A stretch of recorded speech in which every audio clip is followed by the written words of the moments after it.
హరి ఓం.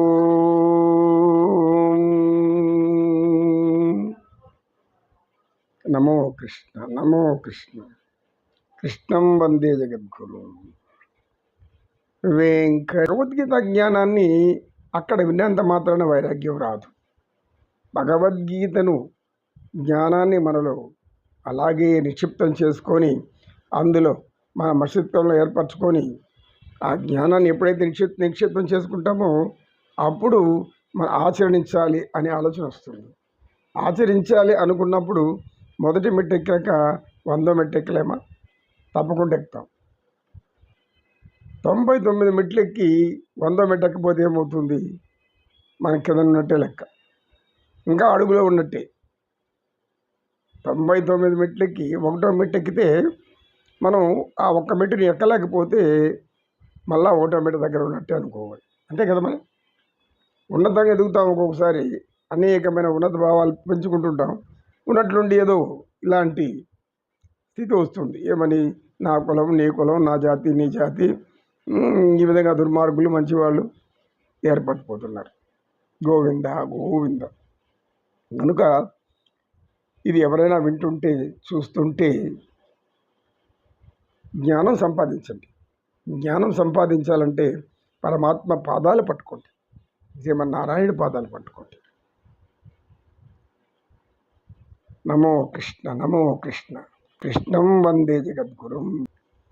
ఏడు కొండల దేవరా భాగ్యమంతా మాదిరా,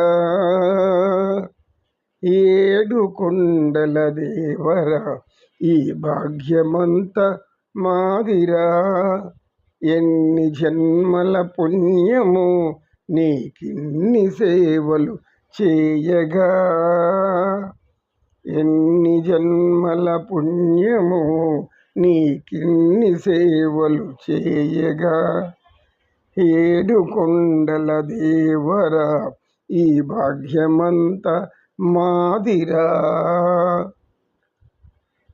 ఓ కరుణామయ ప్రేమమూర్తి, పవిత్రమైన పరమ పావనుడివై ఈ సృష్టి అంతా నిండి ఉన్నటువంటి స్వరూపంను ఏ రూపంలో పోల్చుకోవాలి?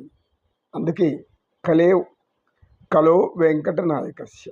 నమో కృష్ణ నమో కృష్ణ. కృష్ణం వందే జగద్గురుం. గీత శాస్త్రాన్ని పట్టుకుంటే జగత్కంతా గురువు, సృష్టికంతా గురువు, మొత్తం సకల దేవతలకు గురువు పరమాత్మను తెలుసుకోలేకపోయినప్పుడు మన జీవితం ఎందుకు? మానవ జీవితం వృధా.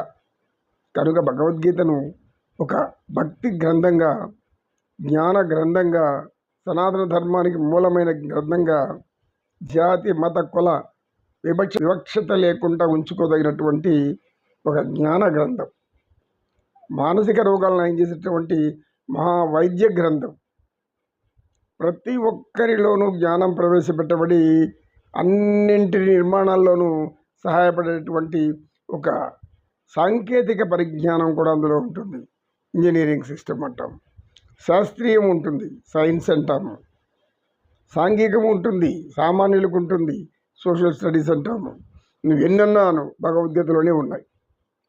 ఇలా ఎన్నెన్ని వేరే రూపాలు చూసినా భగవద్గీతకి మించింది వేరే లేదు అని చెప్పక తప్పదు. ఎందుకంటే ఆ జ్ఞానం అలా ఉంది. నమో కృష్ణ నమో కృష్ణ. కృష్ణం వందే జగద్గురు.